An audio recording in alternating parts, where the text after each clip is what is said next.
This episode is brought to you by The Venture Project. The Venture Project is a co-working space, business incubator, and mentorship network in Oshkosh, Wisconsin. We provide shared office space, marketing services, and business resources for entrepreneurs, inventors, small businesses, or virtual workers. If you are interested in learning more about how we can help you, whether it's producing a podcast like this or doing some other form of consulting, whether it's finance or marketing services, feel free to reach out to us at theventureprojectoshkosh.com. We work with folks all over the country. You don't have to be local to the Wisconsin area. Once again, that's theventureprojectoshkosh.com. All right, welcome to the podcast Local Legends. The Local Legends series features notable Oshkosh and Greater Fox Valley, Wisconsin business personalities trying to teach us some educational lessons on business, leadership, and life. Today's episode, we feature Dylan Hornswoggle Postel. Hornswoggle was a WWE superstar throughout the late 2010 to 2016 timeframe. And Dylan was really a fantastic interview with a spark of comedy as well as some inspirational stories about being a little guy, no pun intended. So folks, if you are interested in learning about how he built his career around the WWE and grew that into his own entrepreneurial experience as well, make sure you tune into this episode of the Local Legends podcast. Welcome to the show. Because that 9 to 5 scares me. Follow your dreams kind of thing. But just do what you want to do. They don't feel what you feel. They don't live your life. They don't know what you go through. They don't know your passions.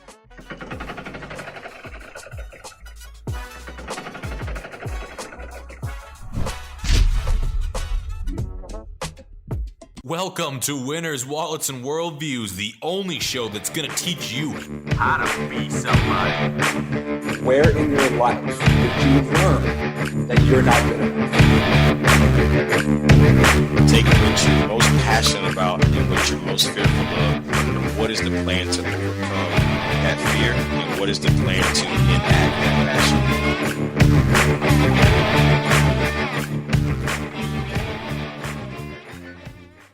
Space and business incubator, so we have people can like rent office space and stuff. Okay. And we've got like a podcast studio here, so we'll produce podcasts for people, and then they also have a space they can rent and do their own stuff. And one of the things that the chamber was talking about, they wanted to do a podcast maybe, and I said I got an idea where we could feature like people in Oshkosh, that are entrepreneurs or business leaders or influencers that were kind of homegrown or at least really like part of the community. And we'll do a series, and we'll call it Local Legends. That's fun. we had TJ Rogers on here before. We had Jack Pelton with EAA. He's like TJ's Harbor Bar. You ever been there? Oh, yeah. Yeah. So he owns that, but he's a tech he's a big tech guy from Silicon Valley. Okay. And a billionaire. So he donates things back. Oh, I know the name now. Yeah. He the country club, Oshkosh Country Club. Yep. Yeah. So Did he end up buying Beachcomber? Northwestern. Beachcomber or no? I don't know about that. No, I think that's... Is that some insider knowledge? No, I think that's what's his nuts. Never will. Yeah, I don't know about that. He did just buy the Northwestern building, though. So Is that not in there anymore? It's the Northwestern. I guess they're just like on a lease, and they're gonna move out. And Really? It's just this big ass building that he's gonna do something what's with. in there? Nothing? Yeah, it's just nothing. There's a big warehouse in there. He's like looking for ideas to do stuff. The It's rumor, an enormous building. huge, dude. It's like 50,000 square feet. Yeah. Well, it's freaking. Is there sweet. apartments in there? No, it's just There aren't. office. It's just office. There aren't on the street side here? No. Thought there were. Yeah. But the apartments run almost all the way down Yeah. for the most part? Yeah, they're like the Northwestern's like right there. Yeah. And then But I'm saying above the other businesses. yeah, most of them. Yeah. Yeah, we're weird. Like this used to be a title company, Schmidt Title. Yes. Did you buy your house Yep. or something here? Yeah. Dude, is one of your neighbors? Mike Highmark? So here's the thing. I love all my neighbors.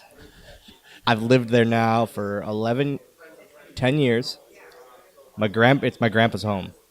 I know all of them by face, and they all get a, "What's up, man? Good to see you, pal." I know 2 of them by name. One of them lives directly across the street from me. I went to school with all of his children. Still don't know his first name. I know Butchie, who's on the corner of my house. I know him by name.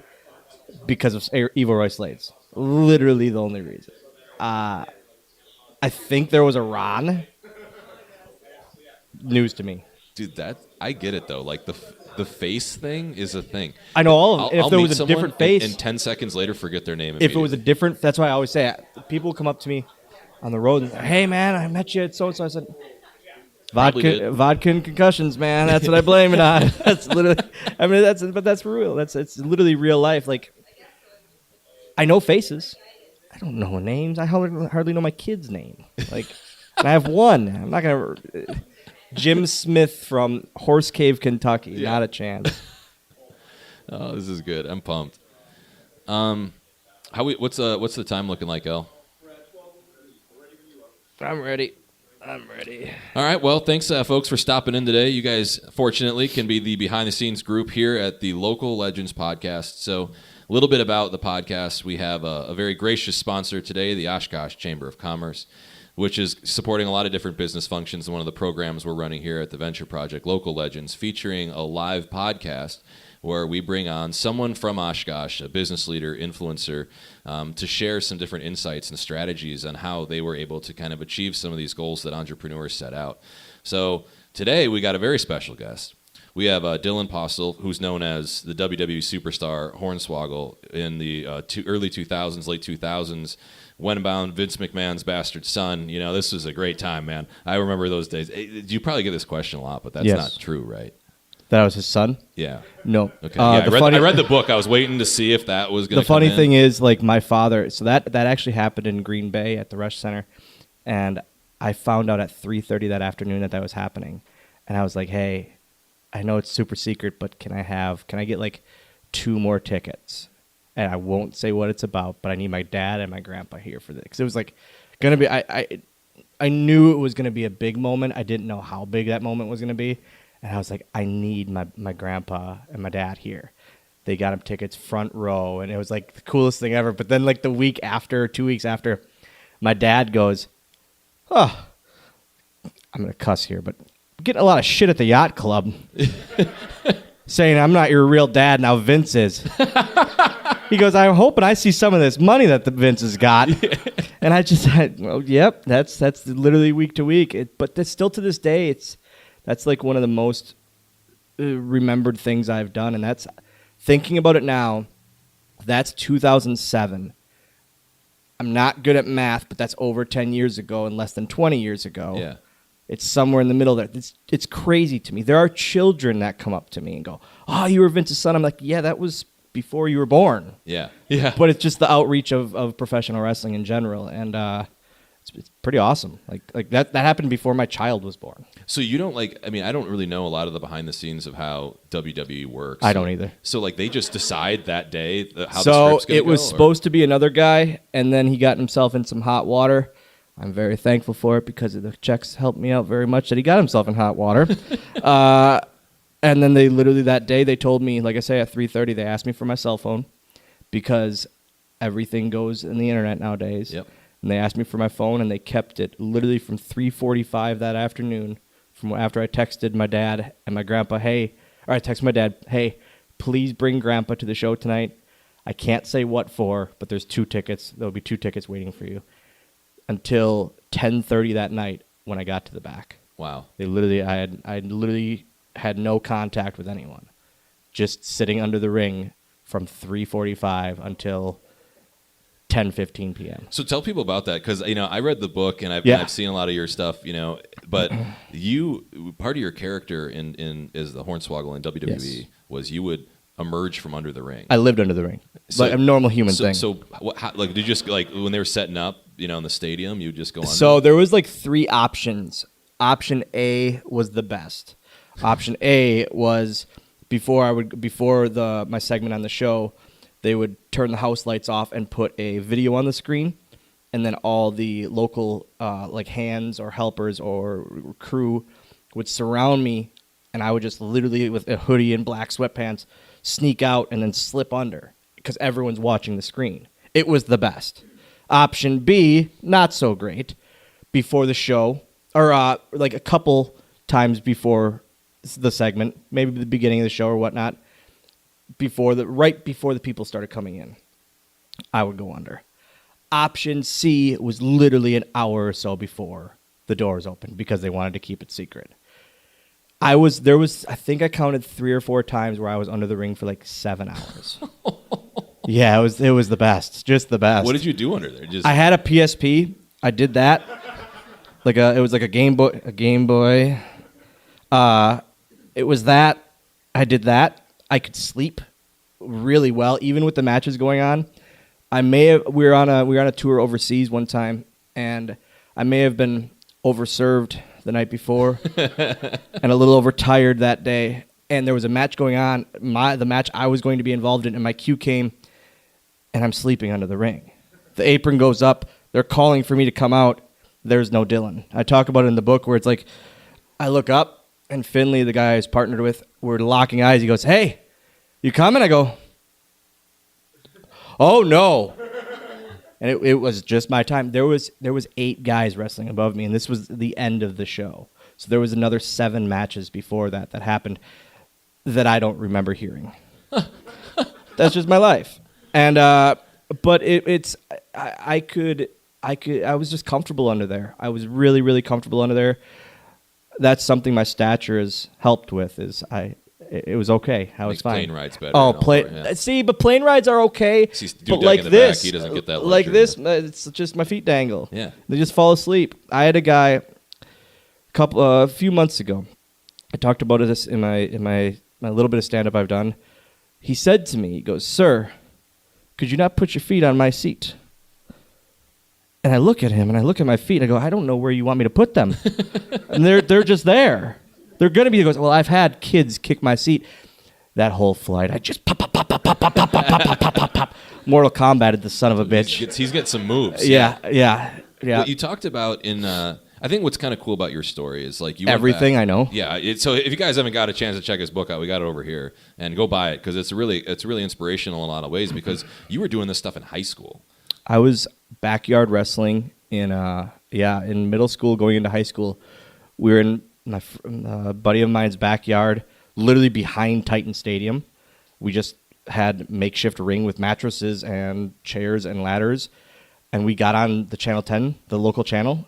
We had a real sweet time slot. It was Saturday nights going into Sunday, 1 a.m. to 2 a.m.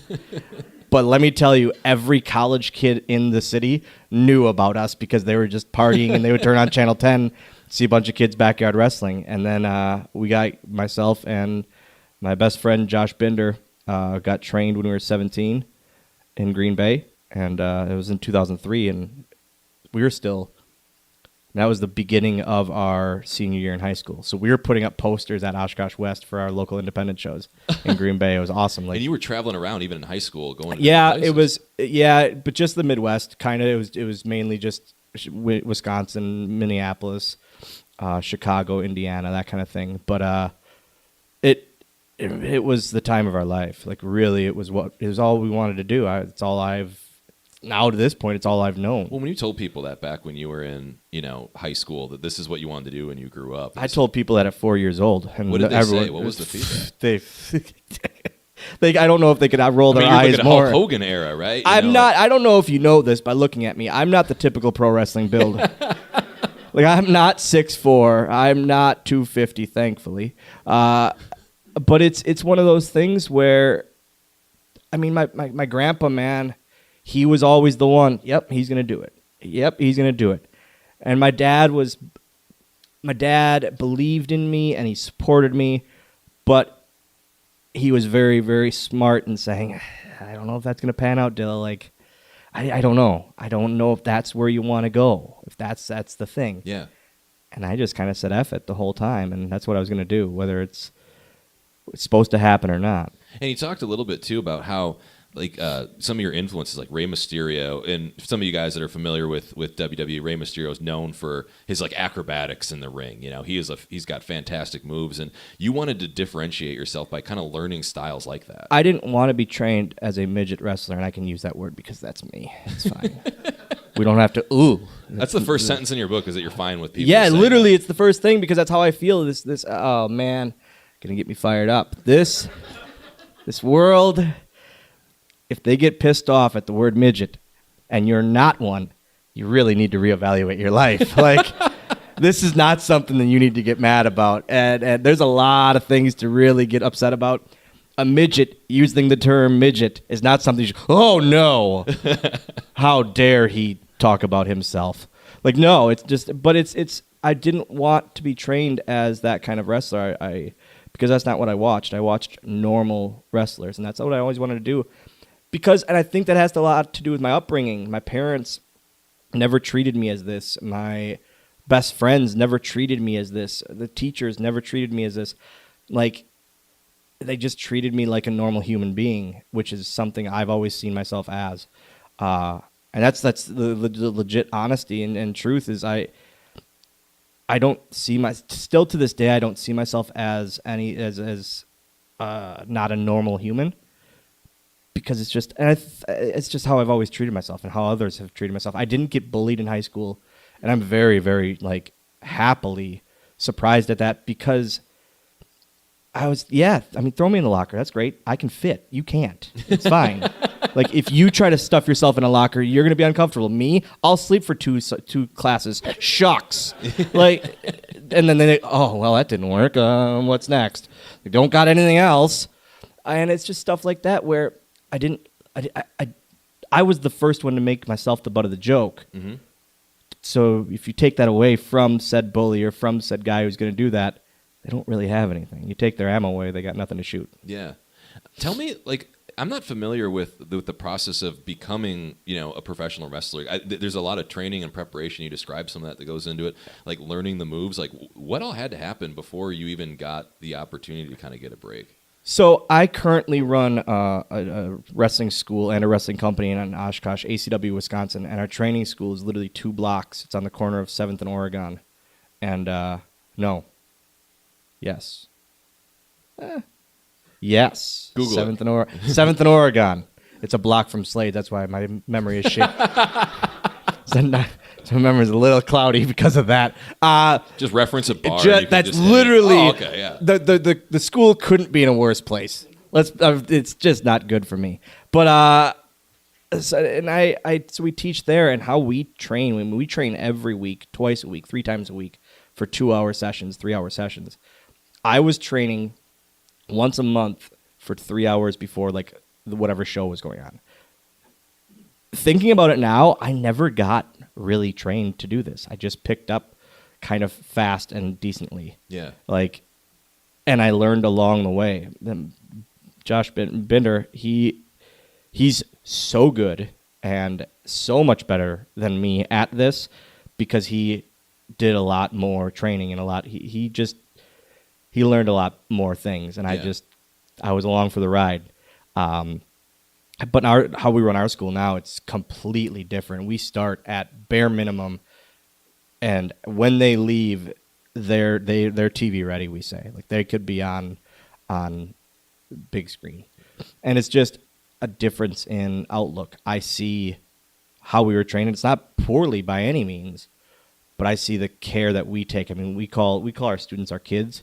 And it's a very awesome thing whenever they debut in our shows, our local shows, in front of 300 people. It's like, we tell them from day one, we say the training sucks because it's in front of no one, and you're throwing your body on the mat in the cold. Even though our heat works, still doesn't work great, and you're throwing your body down on the mat for 3 hours a week in front of no one. Yeah. Now do it in front of a crowd, you forget everything, and it's just like you see him come through the curtain, and just the crowd boos or cheers them, and it's literally like seeing your child hit a home run, which I've never have yet.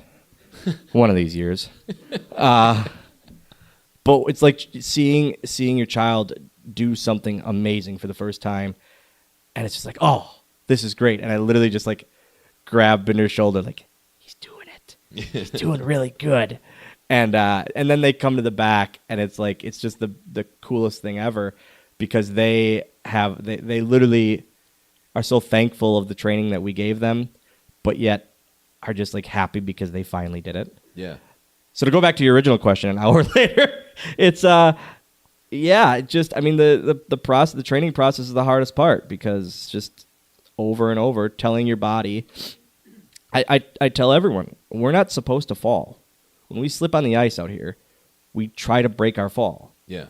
Now you have to do that, but you have to not break your fall, but take falling down in the safe way, which is completely wrong. And your brain tells you not to do it, and especially tells you not to do it over and over and over and over. It's literally it's shutting your brain off.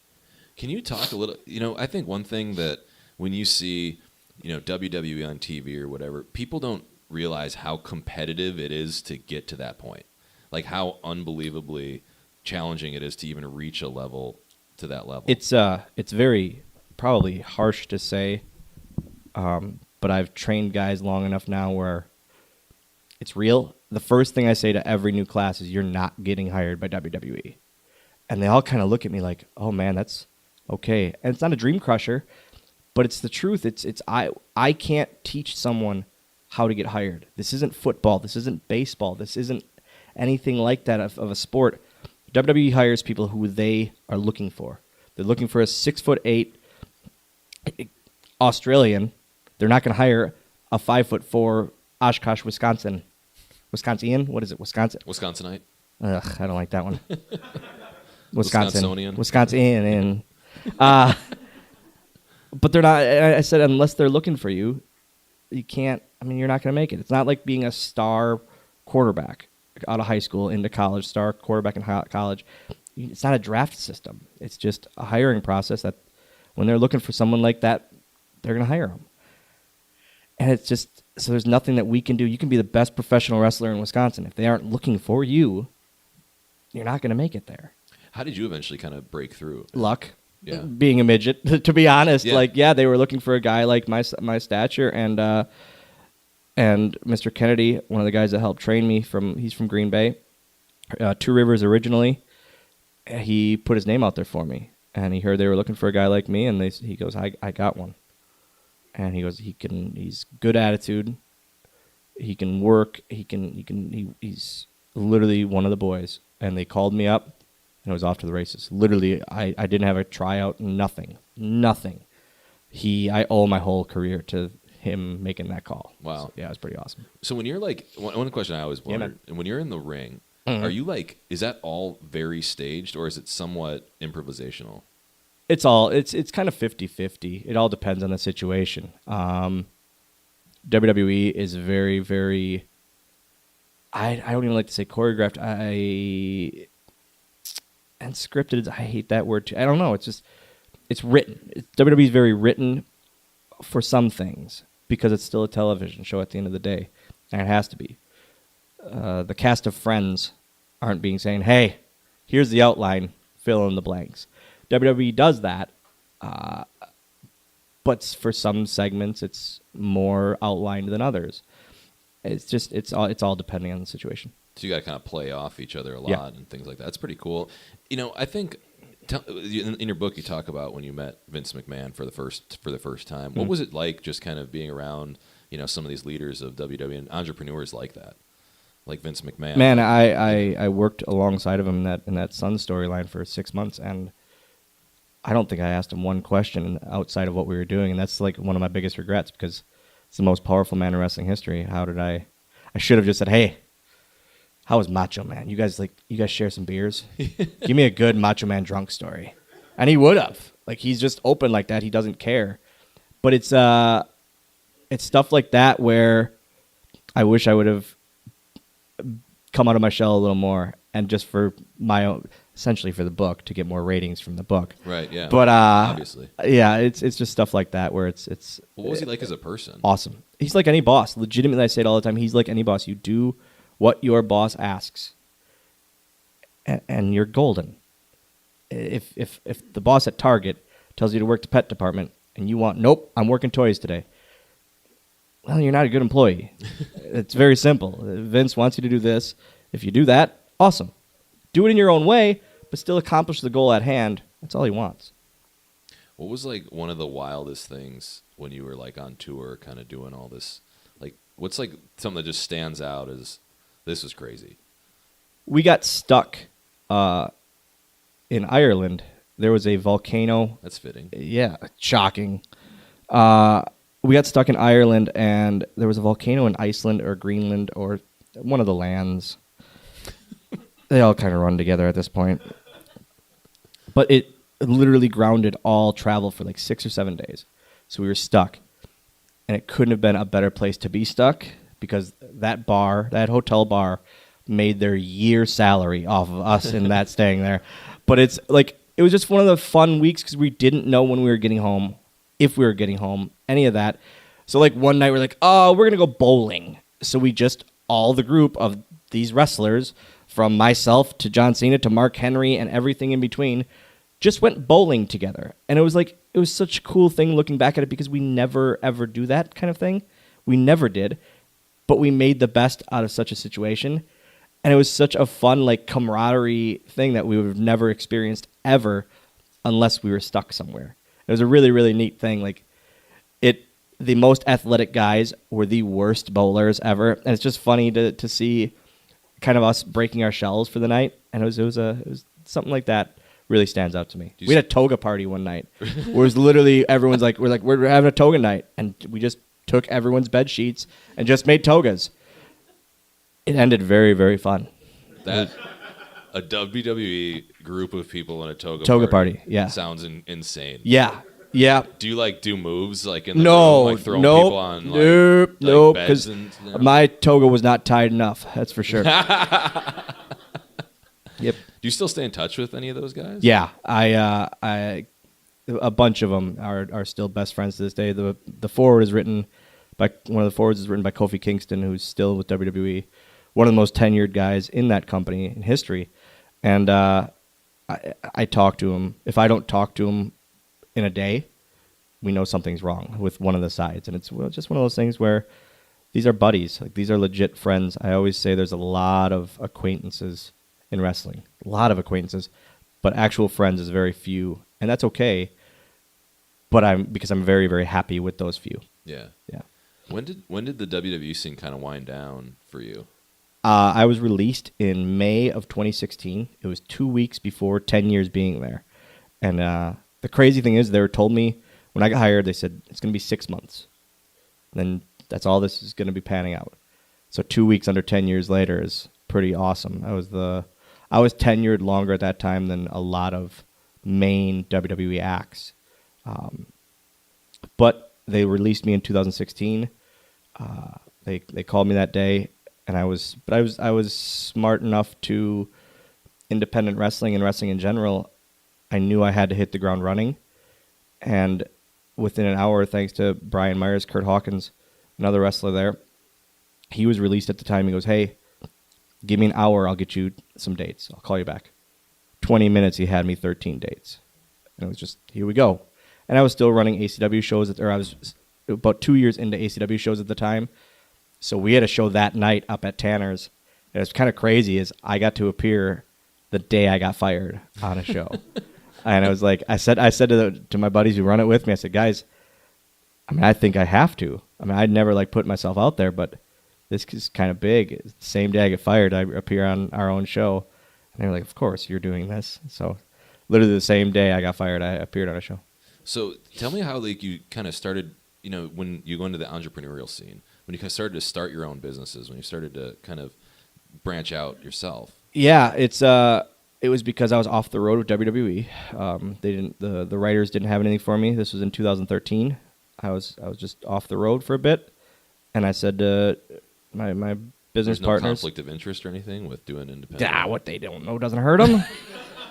I don't think they have their sights set on Oshkosh, Wisconsin, thankfully. Here we're worried this is taking over the market. I'm not taking over that Wisconsin market, but it's okay. We're doing all right. So I said, guys, I'm bored. I want to run a show. And they go, nope. I said, I'm running a show. I said, I would love you guys to be part of this. We can do it. And we ran our first show. It was at Timbuktu, which isn't around anymore. No, it is around, but the venue isn't, I don't think. It burned. And we had 125 people in probably a 75 capacity venue. And it was awesome. And then that night, the next morning, I said, hey, guys, I want to run another one. And now we just had our 8th year anniversary last year. So it's going very well. We went from 120 that night to running the arena twice, running the convention center once, running Sunnyview once, and everything in between. What goes into like the promotional side of that? Like, Too much. Like Way too much. Where do you even start? Again, knowing independent wrestling and local wrestling in general, as I do or as I did and have, I know it's just getting a group or getting a roster of guys, and it's our guys are all local. So you focus talent, literally first. from Milwaukee to Green Bay. That's our talent pool, and especially I would say 95% of them are Fox Valley, our talent pool, and so it's just getting a good group that believes in your product and believes in what you're doing, that wants to share it. Commercial ads are dead, and I've realized that, especially the last few years. Commercial ads are dead. Sadly, radio ads are becoming a dying breed. It's social media now. Social media is the new advertising market, and it's just that's what we do. We share this on Facebook, and that's what we So you're realize. doing a lot of just organic social media. Literally organic social media. For our big shows, we'll buy out ad space on social media, but we didn't see a huge influx when we would do TV or radio ads. So we focused mainly on social media because that's the new. Let's be honest, if we weren't watching this or listening to this, we'd be scrolling our phones. And if we are listening to this, I bet you we're still scrolling our phones. People are still probably just literally, yeah, man. It's that's the world we live in, and it's not a positive or a negative. It's society. It's what we do nowadays. Do you think there's ever going to be a point in the future you go back into WWE? I did a spot a couple years ago. They had a show in Saudi Arabia, and they called me up. They said, "Hey, we got to sell out this place. We need the little guy." It's not what they said at all, but that in my mind, that's what their mindset was, to make myself feel better. So it was. I did that, and I still have a great relationship with everyone there. It's something. Again, my dad has taught me a lot of awesome lessons. He's pretty much the greatest human being on the planet, and he's taught me a lot of awesome lessons. Just don't ever burn the bridge, because you never know when or if they're going to call, and if they think about calling, you don't want them to be like, he's a real piece of work. Like, we don't want to call him. And guess what? I did that appearance, and it hit the reset button on my career. Added more memories for kids and adults alike, and people still talk about it. And it's just something, again, I can put in my cap. And if they call tomorrow and want me for another thing, great, awesome. If they don't, that's awesome too, because I'm running ACW, I'm running the school, I'm still traveling 3 days a week all around the country and the world when it opens back up big time. And that's okay. And I was thinking about it the other day. This is like the most calm and like okay things have been career-wise, and it's very, very awesome. Like, everything is in its place, and I'm very, very happy with what we're doing in Oshkosh with ACW, because it's just like we did a toy drive at our 8th year anniversary show 2 weeks ago, and when we counted up all the toys, we had over 350 toys, donated Toys for Tots from our fan base, and then when we dropped them off, they were just so happy because they go, it's been down so much this year. This is awesome. And it makes us feel good, because it's one of those things where we know we're doing really, really cool things in town with wrestling. When we get to branch out and do that kind of thing, it's really, really awesome for us. Any of these fundraisers we do are just incredible in the space we have. Yeah, I was really surprised. I shouldn't say I was surprised, but there's a lot of kind of nostalgia in your book about some of the memoirs of your childhood and as a teen, of just things that are going on around Oshkosh. You call out places by name, like locations, like people that you just, this is crazy. This is my city. I really say, like, this is my city. I hold this city. I mention Oshkosh in every interview I do, and I've always made it a point. If you find an interview where I don't mention Oshkosh, something was edited out. And that's a real statement, because this city really does mean the world to me. And it's just home. Literally, I say I love it because I'm 2 minutes from my parents. I'm a minute from Target. I'm 6 minutes and probably 32 seconds from my local establishment. Not that I know the exact time or not. But it's stuff like that where this city has everything I need. Everything I need. And my family and my friends are here. It's just, I enjoy it. I enjoy everything about this city. And it really holds a special place in my heart. And it's like, it's fun memories. Like doing a bike ride with my son or just driving around town. He likes going on drives on my trike motorcycle. He likes going on drives with that. And we just go, I literally just show him, hey, this is where this happened. This is what this was. This is what, and he just likes that. And he's realizing more and more about the city, which is awesome because I really care about it. Well, something that I think is really impressive about you is, in your book, you've got photos with you and, Donald Trump. You've got photos with you and actors. I don't know if we should talk about that one. Yeah, we'll piss some people off, I'm sure. But, then you got photos with all these different, celebrities, influencers all around. But you're so grounded. I mean, when I asked you to come on this show, you're just like, yeah, just text me, man. You come in, you introduce yourself to everybody. You're just so grounded. And I think, and TJ Rogers, when he was on this podcast, talked about this Midwest values and how that really never leaves you when you get out of here. And it seems like how you instill a lot of your values. Man, at the end of the day, I got fired in 2016. If I woke up tomorrow not being able to be a pro wrestler ever again, I'm Dylan from Oshkosh. Yeah. I've always wanted to just be Dylan from Oshkosh. This is all amazing. Everything I do, everything, the movies, the books, the boxing stuff, the wrestling stuff, the all of this is amazing. But that all goes away. That's all done and over with at some point. I'm still going to be Dylan from Oshkosh, and I'm okay with that. My kid's pretty awesome. That's what I need to focus on. My family's great. My friends are awesome. This city is great. That's what I need to realize. And it when I was first hired by WWE, I was 19 years old, turning 20. I was a child, literally a child. I was on 2 airplane flights in my life at that point. It took over my mindset, like any young adult. It would. The ego got a little big, and I got big for my britches, and it took a couple talk down, like, hey, you're being an ass. Yeah. Great. That's all it took, and it made me realize, again, like I do today, when I get fired, I'm Dylan from Oshkosh. Just be that and just be okay with that. And I am. I'm okay with that, and I'm more than okay with that. That's all I want to be anymore.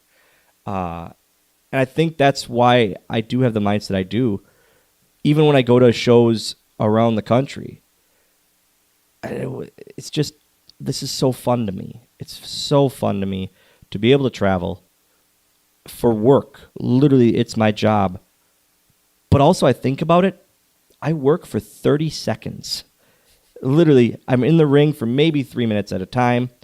Or 7 hours, depending on... That's sleeping. I'm sleeping during that. But then it's like, people are asking me to sign my name. That doesn't happen to many people. So this is pretty awesome. So to have the mindset of, like, I'm just very, very... I hate the word thankful, but I guess I'm just lucky to still be able to do it. And so I just think about that all the time. You talked about your dad as being a big mentor in your life. What were some of those things that he taught you that have kind of stuck with you, that moved, you into new levels in your career and things like that? I think the biggest one was don't burn bridges. He was really, really big on that because you never know when that person is going to call again or when you're going to meet up with that person again. Raising my kid, like, he is just doing how he treated me growing up and dealing with things now. There's not a day that goes by where I don't text him, now I know what you dealt with, in reference to what Lana's doing or how he's acting, positive or negative. And it's just like stuff like that where it's just my dad has always been such a positive influence on me in little ways. And he was never, ever like a stern, hard ass, like that kind of parent. He let me live. He let me mess up and then would say, hey, this is what happened and this is what you should have done, kind of thing. But he was never a yeller. I I put him through hell. Like, I was a horrible student. I didn't in the care. book, it sounded like he didn't totally support the wrestling right off the bat. No, right? and he supported me. He supported you. But he didn't support the wrestling you because told the story of he sliding the razor blades under the ring. So I in backyard wrestling or wrestling in general, when you have to bleed, you cut yourself. That's a real thing. It's the purest. It's it's just the way to do it. And he found out I did said thing, and I think that's the only time he's ever been real mad at me with wrestling is when he found out I was backyard wrestling and using Target razor blades to cut myself. And he just goes, that's so stupid. And then but it wasn't even a yelling at that point. He goes, it's just dumb. A dumb thing to do. And I was a 17-year-old kid. Do they do that in WWE still? Not anymore because it's a PG era, Oh, yeah. Can't bleed anymore. No. Coca-Cola will pull that sponsorship right away. Yeah, any blood. Yeah. You're not going to be. Nickelodeon will not let you bleed on their channel. Yeah. But I always say he's always been very supportive of me. But again, I shouldn't have made it. I should never have been hired by WWE. I should never have been doing any of this. With my back issues and my history of surgeries and stuff like that, along with my stature, I shouldn't have been able to do this. But he's always been extremely proud, obviously, as any dad would or should be. He's always been extremely supportive of that. And when I got hired, he was the first one I called. And I told him, and he goes, all right, well, what are you thinking? And I just said, I still am going to do this. He goes, great. He goes, and he was one of the ones that said, hit the ground running. He goes, I know you can do this. I know you can still do this. And he's been literally with me every step of the way. ACW, going back to ACW stuff, he does all of our airport runs. Whenever we have a guest come in, he picks them up at 5 a.m. from the hotel, drives them to the airport. He'll pick a guest up at the airport at 11 o'clock at night, drive him back to Oshkosh. He's always... It's a family business now. That's literally a family business. My son sells my merchandise, A, because he likes to support me, but B, also because he gets a cut of it, and I've realized this. That cut needs to go lower and lower. He's an entrepreneur at 11 years old, and I don't know if I like that yet or not. He goes, Dad, I sold 11 T-shirts today, and that's $11 because I get $1 a shirt, but I also sold a hat, but I sold this, and I'm going, you're literally pushing merchandise. And he realizes that when a lady comes up to the table and wants something or even just looks at the table, he goes, can I get you something, ma'am?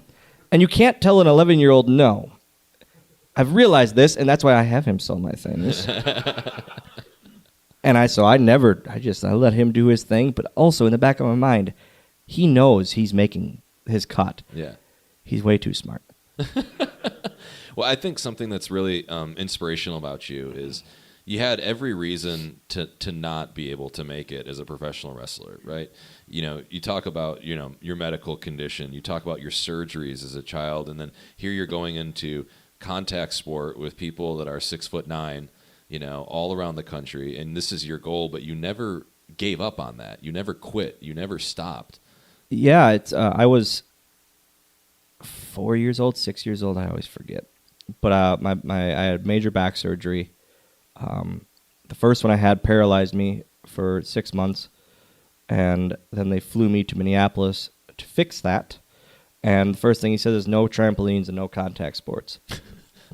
I didn't listen, obviously. Clearly, yeah. And I still don't listen. And that was one of the things that my dad always kind of worried about. Literally, the one wrong hit to my lower spine, I'm not feeling my legs anymore. And that's a real thing. I just had to have back surgery again in August. Tried to fix it. I feel okay. My mom and dad went with me to the back surgeon. And they go, and my mom goes, this means he's probably done, right? And the doctor goes, he hasn't listened to doctors his whole life. I don't think he's going to listen to me at this point. She goes, damn it.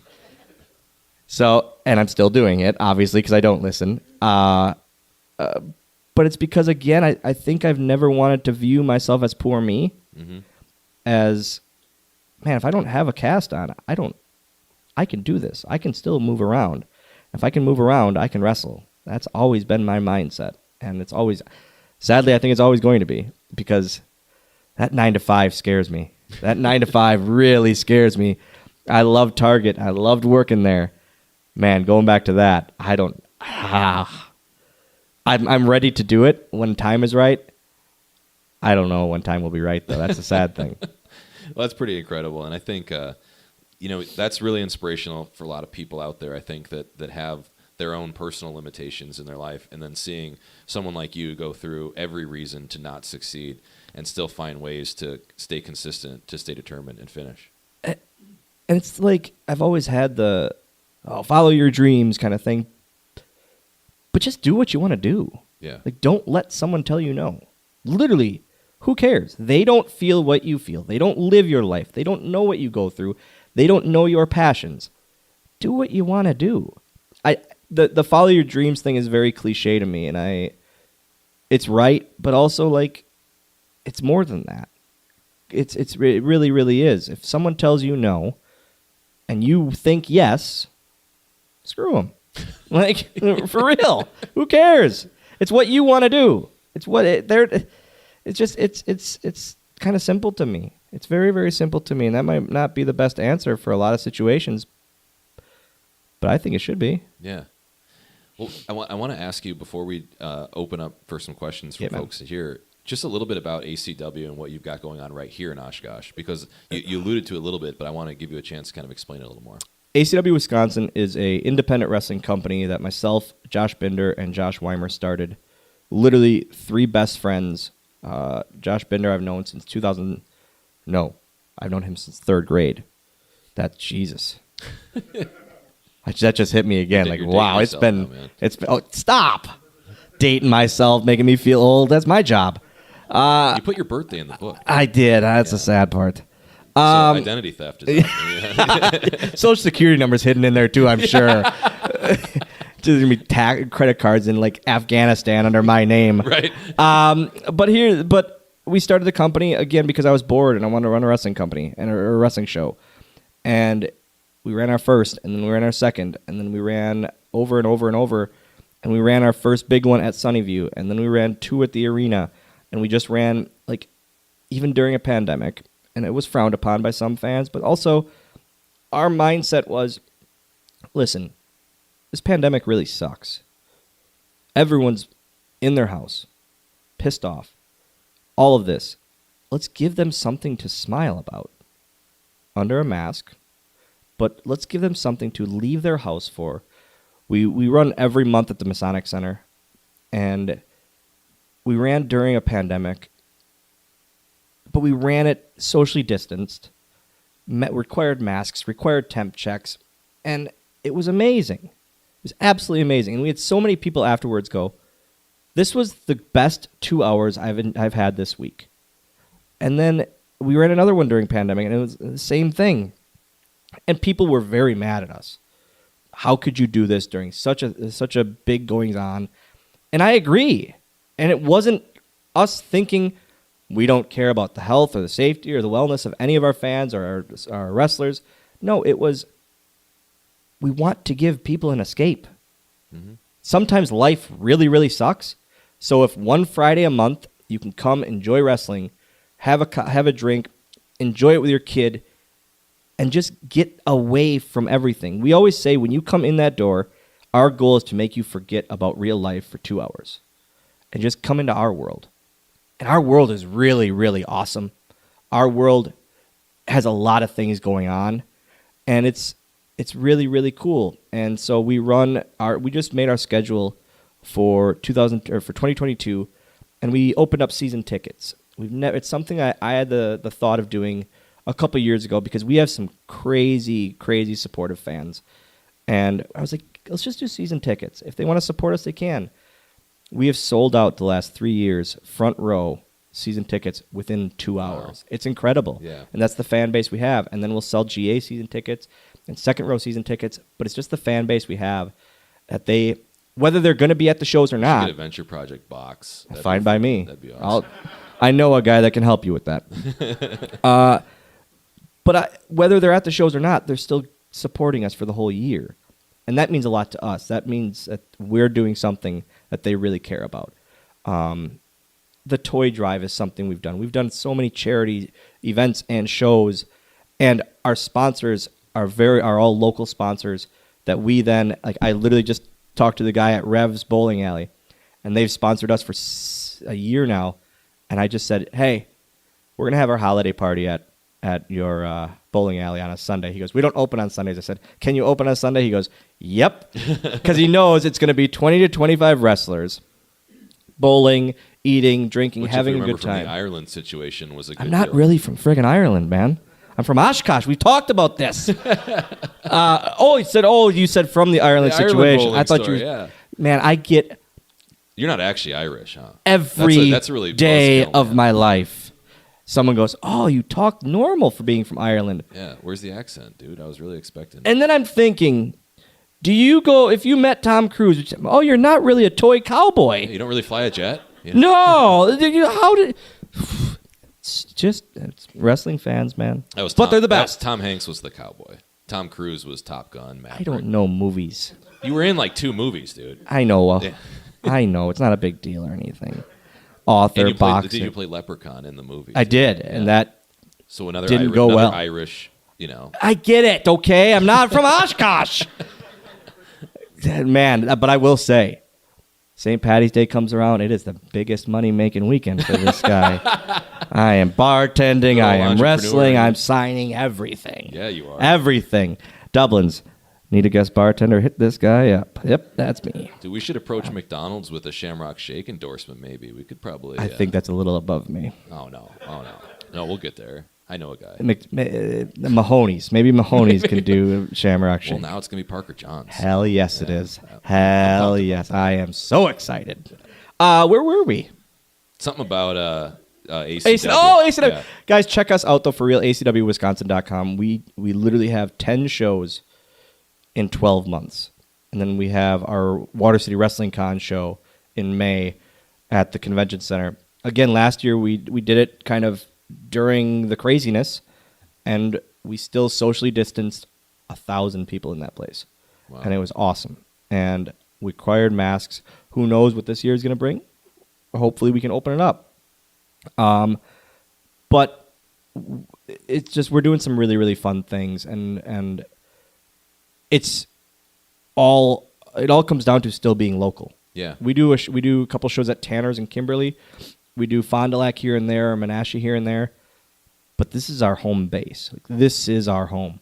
Something about like independent wrestling is kind of like, you know, indie music. It's like very punk rock. Yeah, I've always been a punk rock fan, and I've always wanted to keep our shows very punk rock feeling. Yeah. And that's Where what there's they like are. An organic, like, you know, region to it, and there's a flavor to it. Thinking, yeah, and then that's the thanks for our fans. Like, I know the day one fans, and they're still at every show. And if they miss one, we know something is happening. And then I reach out to them that Saturday morning. Hey, man, everything okay? Yep, just dealing with it. Oh, great. I'll see you next week. Awesome. But going from 120 to 300 normally every month to over 2,000 at our Wrestling Con events is a pretty big deal to us because, again, we still are Oshkosh. I mean, there's not 2,000 wrestling fans in Oshkosh. So we had a lot of fly-ins. People fly in for our shows. Wow. It's incredible. It's absolutely crazy. And yeah, we're having a lot of fun. We really, really are having a lot of fun with ACW Wisconsin, and it's just keeps growing, and it's become an actual business. Yeah. I spend more hours a week on that than I do on my own stuff, but I love doing it. I absolutely love doing it. I think that's really cool. I think that's a great way where we can kind of support as a community. We got a mic here for folks if they have a question. Is this one on? There we go. So if you guys got a question to ask Dylan, this is the time. And you can ask him anything, right, Dylan? Or do you have Sure. like boundaries? I You don't- know? I'm an open book like the one I wrote. See, that available on Amazon.com. We got anything in the audience for Dylan? Yeah, let's get Steve on the mic here. Make sure you say it into the mic too, so that we can get this in post. That means after. Yeah. So after the production. Yep. Yeah. You referred a little bit to that feeling of like being a dad watching your kid hit a home run when Yeah, they walk out to the cheers. Yeah. I had a question. When you have a kid who's a heel and they get a bunch of boos, is it kind of the same thing? It's the absolute best. And like when a heel is a bad guy. So when I have one of our students right now, he is the biggest bad guy on our roster, and he's from our school. And literally from his first match, he was booed more than any person on the show. And he gets to the back, and man, I was just ear to ear grinning. And then the next morning, I go, I think we're onto something. And I said, I didn't know. I mean, I like jokingly go, I've hated you for a long time. I didn't think everyone else would. And he goes, thanks, Dad. And it's just like literally that kind of relationship where, like, because Binder and I run the school. And I always say, there's two dads here. There's that one, the really, really nice one. And I'm always like the bully dad. The bad cop. Yeah, I'm the bad cop. He's the mom of the team, and I'm the dad. And he's the nurturer. Oh, they're going to do okay. No, they suck. They suck. They didn't do well. Oh, they did okay. But it's, yeah, for them to get any reaction, positive or negative, as long as what they're going for is what they get, it's really, really awesome. As a follow-up, are there people who like being heels, enjoy that kind of working the crowd up? Yeah, because you can yell at people and it's okay. You can get paid to yell at Pressure people. relief, You can literally get paid to yell at people and not have them like be on your side. It's the coolest thing ever. Thank you. Yeah. What was this building? It was a It's a title company. title company. Yeah, it used to be Schmidt Title Company. They I moved across thought the street. I'm not gonna lie to you. When They're I closing on a house right now. no, I thought I was going into an apartment because I thought this building was that one, and I go, "Are we recording in someone's apartment?" You never done a podcast in someone's apartment before? We don't need to talk about that. Listen, what I do with my time and how I get paid, don't worry about that, all right? Yeah, we actually got a full-blown studio in the back. But This is an incredible building. This seats more people out here, so. This is awesome. We got any other questions for any folks in the back? I know we got some WWE fans in the house. Kyle, we talked to him, put you on the spot, man. Kyle. Kyle over here. He's Kyle, such a Kyle just turned instantly red-faced. Yeah. You should have seen him at the Packer game last night. Oh, Kyle just got thrown under the bus there. Red-faced there as well. Yeah, three of us went to the Packer game last night, and How are you it here? really escaped us. How are you? I don't know. Oh, I got a bottle of water. That's about the only way I'm staying alive. third one of the day? No, this is the first one. Okay. Yeah. I'm Wish I should sure. have started earlier, but yeah. But Kyle, you got anything? I got nothing. You're a real son of a bee. Yeah. Wish I had more for you. Well, do you have any, like, if we don't have any other questions, Yeah. I was just going to say, we got, like, a lot of people listening to this are entrepreneurs or Yep. business leaders. What's, like, just your general advice that you would say, do this if you want to be successful? Again, like I say, don't let someone tell you no. Legitimately, don't let someone tell you that it's not going to work. Take a chance. Throw some money into it. If it starts to fail, throw a little bit more. And if you don't see it going anywhere, that's your choice. It's literally your choice. It's up to you. The minute you tell someone no, you don't believe in that dream or that vision enough. I mean, just keep believing in it. That's all. I mean, if you truly feel for it, it's easy. It's really easy. Yeah. And that's just it. It's whatever you want to make it. If you want to be, I always say set small goals to our students and to everyone. Set small goals. If you're starting a business and you're going, I'm going to be the next Steve Jobs, that's pretty big. How about, make little goals to lead up to that?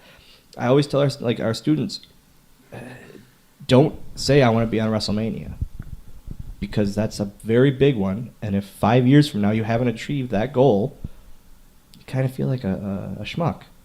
But if you set little goals and you achieve them, it feels really, really good. It feels awesome to achieve goals. So the more little ones you achieve, the better you feel. And make them bigger as you go. Yeah, I think that's great advice, and that's why we have on the wall right here, bloom where you're planted. It's like, start here, start with some traction, you can get going. Is that real plants? Yeah. That's actually some moss we found at Hobby Lobby. And hot glue and hairspray. There's no chance you did that. No way. No. Absolutely. It looks real nice. And No, there's my wife no. is way more crafty Yeah. than I am, and she only did about 5 of them, and then a friend of ours did the rest. Did you do the black parts even? No. What did you do to that? I did nothing. Okay. In this place. I just supervised. You the fire. literally show up. Yeah. Okay.